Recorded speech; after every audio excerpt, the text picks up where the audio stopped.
করে না বলি নাই, রাজনীতি অপছন্দ করে। তাই অপছন্দ যদি বলে হুজুর আমি একটু শেষ করি, আপনি খেয়াল করবেন। ওনাকে আমি কোনোদিন দেখি নাই, আসলে সরাসরি দেখা হয় নাই, কোনো স্টেজে কথাও হয় নাই একসাথে। তবুও শুনছি, অনেক ইউটিউবে মাঝে মাঝে দেখছি বা শোনা হয়েছে। তারপরেও আজকে সরাসরি সশরীরে সাক্ষাৎ কথা শুনলাম, তো আমার কেন জানি মনে হয়েছে কিছু কথার মধ্যে যে আসলে উনি বলছেন হয়তো সময়ের অল্পতার কারণে কিছু কথা বলার মধ্যে কেমন জানি মিসআন্ডারস্ট্যান্ডিং হয়েছে বা এরকম মনে হয়েছে।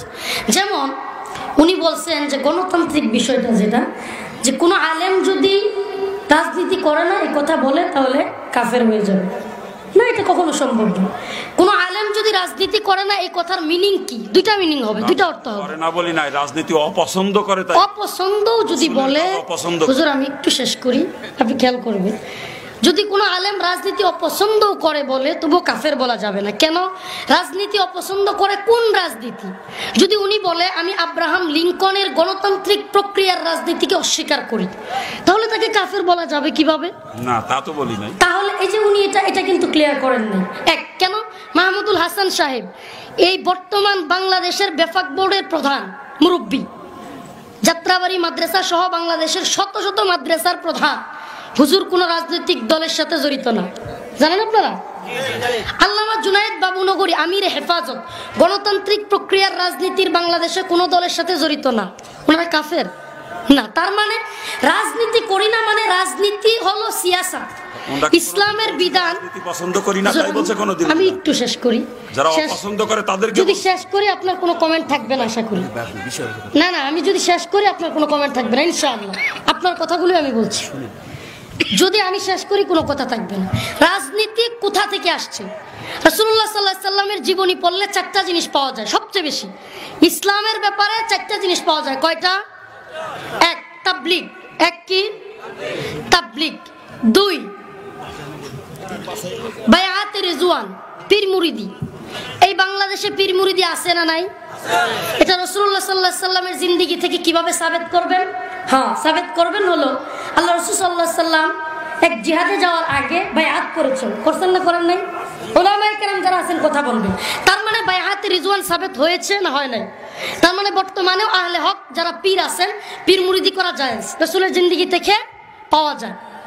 মাদ্রাসা শিক্ষা, ইলমের শিক্ষা, মাদ্রাসার শিক্ষা। আল্লাহ রাসূল আসহাবে সুফফা, বাইতুল্লাহর একটা স্থান ছিল যেটাকে সুফফা বলা হতো, সেই জায়গায় ছাত্রদেরকে কোরআন হাদিসের শিক্ষা দিচ্ছেন না দেন নাই? তার মানে রাসূল, এই কথা বলেন না কেন?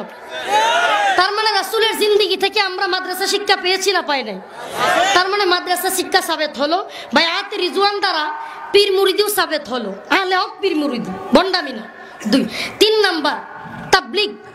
আল্লাহ রাসূল সাল্লাল্লাহু আলাইহি সাল্লাম বিভিন্ন জনের কাছে গিয়ে গিয়ে দাওয়াত দিয়েছেন না দেন নাই? তার মানে তাবলীগও সাবেত হলো। চারটা জিনিস আল্লামা আশরাফ আলী থানভী রাহমাতুল্লাহি আলাইহি চারটা অংশকে 25 করে ভাগ করে 100 দিয়েছেন। 25 করে ভাগ করে কত দিয়েছেন? 100। চারটা জিনিস কি? একটা মাদ্রাসা শিক্ষা, তালিম ও তাআল্লুম, তালিম তরবিয়ত। এটা হলো কোত্থেকে সাবেত হয়? রাসূলের জিন্দেগি থেকে, আসহাবে সুফফা থেকে। বায়াত পীর মুরিদি কোত্থেকে সাবেত হয়? বায়াতে রিজওয়ান থেকে। তিন, তাবলীগ। এটা তো রাসূলের জিন্দেগির সবটাই ছিল তাবলীগ, মানুষকে দাওয়াত দেওয়া, এটা সাবেত হয়ে গেল। 4 নাম্বার কি? 4 নাম্বার জিনিসটা কি?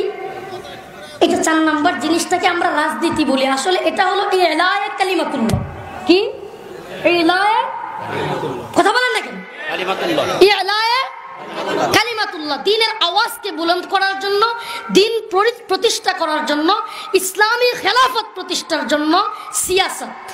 কি এটা? রাজনীতি না। এখন যদি আপনি বলেন যে কোন হুজুর যদি বলে আমি রাজনীতি অস্বীকার করি কাফের, তাহলে কথা আসবে দুই রাজনীতি।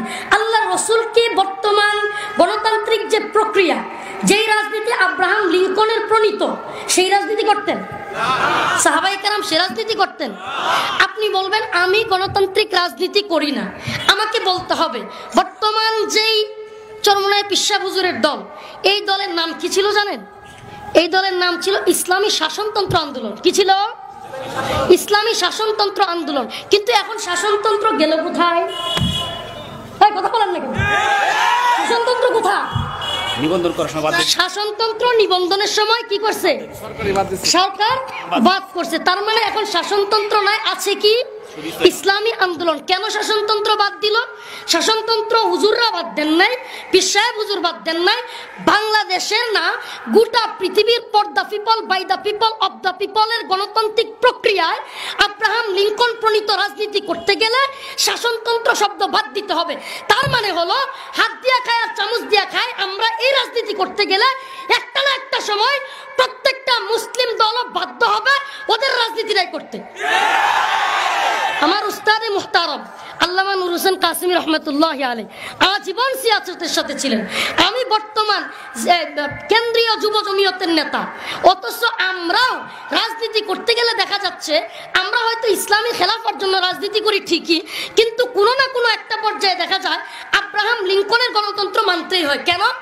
এই গণতান্ত্রিক প্রক্রিয়া যা, কেউ যদি বলে আমি গণতন্ত্র মানি না, ইসলামী রাজনীতি করি, তাহলে এই ব্যক্তি বাংলাদেশের ভোটাধিকার প্রয়োগ করার খর্ব হয়ে যাবে, হরণ করবে তার। কেন? এই রাজনীতি করতে দিবে না। কিন্তু আমাদেরকে গণতান্ত্রিক প্রক্রিয়া ইসলামী খেলাফতের স্বপ্ন দেখে। এবার আসেন, কেউ যদি সরাসরি বলে আমি ভোটাধিকার সিস্টেমের বিরোধী, কেন? আল্লাহ রসুলের যুগে এইভাবে সবাই মিলে ভোট দেওয়ার যে সিস্টেম, এটা ছিল না। ভোটাধিকার প্রয়োগ, কারণ একজন খামার, মুজুর, গাঞ্জাকুর, মদকুর, তার ভোটের যে মূল্য, শামসুল হক যশোরীর মূল্য একই মূল্য, রফিকুল ইসলাম মাদানির ভোটের মূল্য একই মূল্য, আমির হেফাজতের ভোটের একই মূল্য, সরমুনায়ের পিশাব সৈয়দ ফজলুল করিম, সৈয়দ রেজাউল করিম সাহেব হুজুর, উনার ভোটের একই মূল্য। আরে বেটা, গাঞ্জাকুর, মদকুরের ভোট আর রেজাউল করিম সাহেব হুজুরের ভোট কি এক হলো? অথচ এই গণতান্ত্রিক প্রক্রিয়া এক দেখানো হচ্ছে। আমি যদি বলি এই রাজনীতি আমি করি না, কাফের বলা যাবে না। কেন বলা যাবে না? আব্রাহাম লিঙ্কনের প্রণীত গণতন্ত্র কখনোই ইসলামের গণতন্ত্র হতে পারে না। সেই গণতন্ত্রের মূল meaning for the people, by the people, of the people, মানে হলো সমস্ত ক্ষমতার মালিক জনগণ। নাউজুবিল্লাহ। আমাদের মুসলমানদের কথা তো হবে for the Allah, by the Allah, of the Allah. ঠিক কি ঠিক না? For the Allah, by the Allah. তাহলে এখন কি? তাহলে আমরা খেলাফত প্রতিষ্ঠা করব কিভাবে? এদেশের মধ্যে এমপি, মন্ত্রী, হুজুর যা বললেন, দাড়ি নেই, কিছুই নাই, এরা রাজনীতি করে ক্ষমতায় বসে থাকবে। এদের কথা ওসি শুনবে, ডিসি শুনবে, কিন্তু আমাদের কথা শুনবে না। কেন শুনবে না? আমরা রাজনীতিক কোনো নেতা না। কথা বুঝতেছেন? এজন্য আমাদের কথা শুনবে না। তার মানে হলো এদেশে ইসলাম প্রতিষ্ঠার জন্য ক্ষমতার দরকার আছে, এদেশে ইসলাম প্রতিষ্ঠার জন্য চেয়ারের দরকার আছে। যেমনি ভাবে উনি যতক্ষণ চেয়ারে বসেছিলেন উনিই কথা বলছেন, এখন আমি চেয়ারে বসেছি আমিই বলতেছি, ঠিক তেমনি ভাবে স্পিকিং যে করে এমপি, মন্ত্রী, চেয়ারম্যান, এরাই আমাদের হুজুরদের উপরে গিয়ে নেতামি করে। অথচ আল্লাহ রসুল বলেছেন ইমাম কে হবে?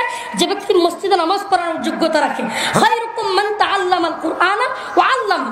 তুমি বলো ও রাসূল, আপনি বলে দেন যে ব্যক্তি কোরআন শিখায় এবং শিক্ষা দেয়, এই ব্যক্তি শিখছে এবং শিক্ষা দেয়, সে ব্যক্তি সর্বোত্তম। কিন্তু এখন কি দেখা যায় সমাজের মধ্যে? আলেমদেরকে ছাইরা চেয়ারম্যানরা দরবার করে। যে ব্যক্তি সুদের মাসআলা জানে না, ঘুষের মাসআলা জানে না, পর্দার মাসআলা জানে না, তালাকের মাসআলা জানে না, সে ব্যক্তি স্বামী স্ত্রীর তালাকের দরবার করতেছে। এক পর্যায়ে বইলেই বসে, আচ্ছা কি হয়েছে, একটা সংসার বাইরে ভাঙিয়ে দেওয়া কি ভালো নাকি? এটা বইলা 3 তালাক দেওয়ার পরেও মিলাইয়া দিতে চেষ্টা করে। আরে বেটা, ইসলাম বলে, আল্লাহ বলে, কোরআন হাদিস বলে 3 তালাকের পরে মিলানো যাবে না। হ্যাঁ, যুক্তি কি দেয়? সংসার ভাঙিয়ে দেওয়া ভালো, ছোটো ছোটো গোলা বান্ডি। আল্লাহর চাইতে তোর দরদ বেশি হয়ে গেছে। অথচ এত ঠিক বলার দরকার নাই। আপনারা কি টেলিভিশন চালু করছেন এদেশে? কিসের ঠিক? বেশি বলানো ঠিক বলেন আপনারা?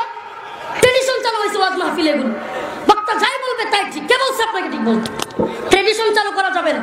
কথার মধ্যে আমি ভুলের উঠবে না, কোনো ব্যক্তি ভুলের উঠবে না, আমার ভুল হইতে পারে। এই ট্রেডিশন, এই প্রথা চালু করছেন কেন? সব কথা ঠিক, আপনাকে ঠিক বলতে হবে না। শুনেন, তাহলে তার মানে হলো আমি যদি বলি যে রাজনীতি কেন করি? ইসলাম প্রতিষ্ঠার জন্য, তাহলে জায়েজ।